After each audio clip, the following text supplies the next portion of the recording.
नमस्कार दोस्तों, स्वागत है आपका हमारे चैनल पर, जहां हम आपको लेकर चलेंगे अद्भुत और रहस्यमय कहानियों की दुनिया में। आज की हमारी कहानी है एक ऐसा रहस्य जो आपको रोमांच और सस्पेंस से भर देगा। तो आइए शुरू करते हैं हमारी खास कहानी। राजा, रानी और जादुई घोड़ा। बहुत समय पहले की बात है। एक सुंदर राज्य था जिसका नाम सुखपुर था। इस राज्य के राजा का नाम वीरेंद्र था और रानी का नाम सौम्या। राजा वीरेंद्र अपनी वीरता और न्यायप्रियता के लिए पूरे राज्य में प्रसिद्ध थे, जबकि रानी सौम्या अपनी सुंदरता और बुद्धिमानी के लिए जानी जाती थी। दोनों का जीवन सुखमय था, लेकिन उनकी एक इच्छा अधूरी थी। उनकी कोई संतान नहीं थी। राजा और रानी अपनी इस कमी को पूरा करने के लिए हर मंदिर में पूजा करते, ऋषियों से आशीर्वाद लेते और दान पुण्य करते। एक दिन एक बुजुर्ग साधु उनके महल में आए। साधु ने राजा से कहा, महाराज, आपके राज्य में सब कुछ है, लेकिन आपकी चिंता आपके चेहरे पर साफ दिख रही है। मैं आपकी मदद कर सकता हूँ, लेकिन इसके लिए आपको मेरे एक सवाल का उत्तर देना होगा। राजा ने तुरंत जवाब दिया, महात्मा जी, आप जो भी सवाल पूछेंगे मैं उसका उत्तर दूंगा। बस मेरी समस्या का समाधान कीजिए। साधु ने कहा, सुनो, सुख और शांति के लिए सबसे जरूरी चीज क्या है? राजा ने थोड़ा विचार किया और कहा, प्रजा की खुशहाली। साधु मुस्कुराए और बोले, तुम सही कह रहे हो, लेकिन इसके साथ साथ तुम्हें अपने दिल से किसी को खुश करना होगा। मैं तुम्हें एक जादुई घोड़ा देता हूँ। यह घोड़ा तुम्हारी इच्छाएं पूरी कर सकता है, लेकिन इसे सच्चाई और दयालुता से चलाना होगा। जादुई घोड़े की शक्ति। साधु ने घोड़ा राजा को सौंप दिया। वह घोड़ा देखने में साधारण था, लेकिन उसकी आंखों में एक चमक थी। साधु ने कहा, इस घोड़े पर बैठकर तुम जहां चाहो जा सकते हो, लेकिन याद रहे, इसका उपयोग स्वार्थ के लिए नहीं करना। अगर तुमने ऐसा किया तो यह घोड़ा तुम्हारा साथ छोड़ देगा। राजा और रानी दोनों घोड़े को देखकर बहुत खुश हुए। उन्होंने उसका नाम अश्वराज रखा। घोड़े का पहला उपयोग। एक दिन राजा और रानी ने सोचा कि वे घोड़े की शक्ति को आजमाएं। उन्होंने घोड़े से कहा, हमें हमारी प्रजा की समस्याओं का समाधान करने के लिए सहायता चाहिए। अश्वराज ने अपनी जादुई शक्ति से उन्हें उन इलाकों में पहुंचाया जहां प्रजा गरीबी और भूख से जूझ रही थी। राजा ने उन जगहों पर अन्न और पानी की व्यवस्था करवाई। धीरे धीरे पूरा राज्य समृद्ध होने लगा। रानी की इच्छा। रानी सौम्या की इच्छा थी कि वे एक संतान को गोद लें। उन्होंने राजा से यह बात कही। राजा को भी यह विचार अच्छा लगा, लेकिन रानी ने कहा, हमें घोड़े की मदद से यह देखना चाहिए कि हम किस बच्चे को गोद लें।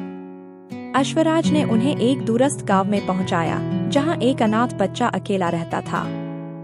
उसका नाम आर्यन था। राजा और रानी ने उसे अपनाने का निश्चय किया।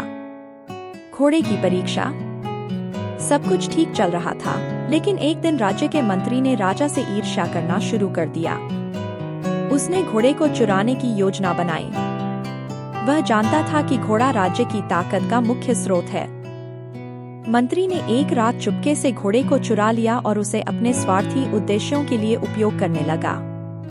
उसने घोड़े से अमरता मांगी, लेकिन घोड़े ने कहा, मैं केवल उन लोगों की मदद करता हूँ जिनका दिल सच्चा और उद्देश्य नेक है। मंत्री ने गुस्से में आकर घोड़े को चोट पहुँचाने की कोशिश की, लेकिन घोड़ा गायब हो गया। अगली सुबह राजा और रानी ने देखा कि घोड़ा महल के बाहर खड़ा था। उसने अपने जादुई तरीके से सारी घटना राजा को बताई। घोड़े का बलिदान। अश्वराज ने राजा और रानी से कहा, मेरा समय अब पूरा हो गया है। मैंने जो शक्ति तुम्हें दी थी, उसका उपयोग तुमने नेक कामों के लिए किया। अब तुम्हें मेरी जरूरत नहीं पड़ेगी। यह कहकर घोड़ा स्वर्ग चला गया, लेकिन जाते जाते उसने राजा और रानी को आशीर्वाद दिया। कुछ महीनों बाद रानी सौम्या ने एक सुंदर पुत्र को जन्म दिया। इस कहानी से यह शिक्षा मिलती है कि सच्चाई, दयालुता और नेक कार्यों का फल हमेशा अच्छा होता है। राजा, रानी और घोड़े की अद्भुत कहानी। बहुत समय पहले की बात है। एक बड़े और समृद्ध राज्य में एक राजा और रानी रहते थे। राजा का नाम वीरेंद्र था और रानी का नाम सुमित्रा। दोनों न केवल सुंदर थे, बल्कि अपने न्यायप्रिय और दयालु स्वभाव के लिए भी प्रसिद्ध थे। राजा के पास एक अद्भुत घोड़ा था, जिसका नाम अर्जुन था। वह घोड़ा इतना तेज और ताकतवर था कि पूरा राज्य उसकी प्रशंसा करता था। राजा और अर्जुन का संबंध। राजा वीरेंद्र को अर्जुन से गहरा लगाव था। अर्जुन उनके युद्ध का साथी था, जिसने कई लड़ाइयों में राजा को विजय दिलाई थी। अर्जुन केवल एक घोड़ा नहीं था, बल्कि राजा का सबसे भरोसेमंद मित्र भी था। वह राजा की हर भावना को समझता था। जब भी राजा दुखी होते, अर्जुन उनके पास आकर उन्हें सांत्वना देता। रानी सुमित्रा की बुद्धिमत्ता। रानी सुमित्रा को अपनी प्रजा से बहुत प्यार था। वह हमेशा कोशिश करती कि हर व्यक्ति खुश और सुरक्षित रहे। एक बार की बात है, राज्य में दुश्मन राजा ने हमला करने की योजना बनाई। राजा वीरेंद्र को इस बात का पता चला, लेकिन दुश्मन की सेना अधिक और ताकतवर थी। राजा चिंतित हो गए। अर्जुन की भूमिका। जब अर्जुन ने देखा कि राजा परेशान है, तो उसने अपनी असाधारण बुद्धिमत्ता से संकेत दिए। अर्जुन को दुश्मन की सीमा तक भेजा गया। उसने वहां जाकर दुश्मनों की रणनीति सुन ली और वापस आकर राजा को सब बता दिया। अर्जुन की मदद से राजा ने दुश्मन की योजना का तोड़ निकाल लिया। युद्ध और विजय। युद्ध के दिन अर्जुन ने अपनी बहादुरी से दुश्मनों को पराजित कर दिया। वह इतनी तेजी से दौड़ा कि दुश्मन सेना के सिपाही संभल भी नहीं पाए। राजा वीरेंद्र ने अपनी रणनीति और अर्जुन की ताकत के बल पर युद्ध जीत लिया। घोड़े की अनोखी बलिदान।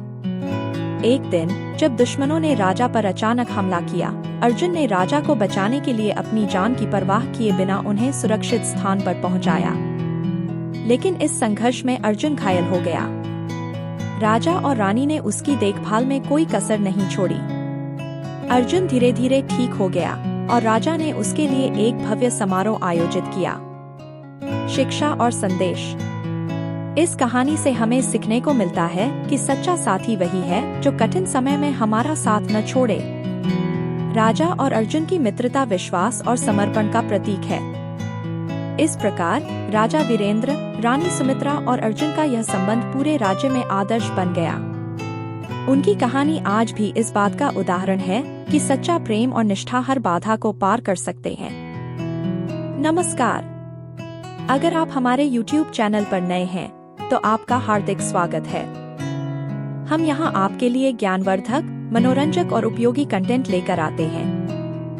हमारी कोशिश है कि आपको हर वीडियो में कुछ नया और खास सीखने या देखने को मिले। इसलिए अगर आपने अभी तक हमारे चैनल को सब्सक्राइब नहीं किया है, तो तुरंत सब्सक्राइब करें और हमारे परिवार का हिस्सा बने। साथ ही बेल आइकन को दबाना न भूलें, ताकि हमारे नए वीडियो की सूचना आपको सबसे पहले मिले। आपके समर्थन और प्यार से ही हम आगे बढ़ते हैं। धन्यवाद।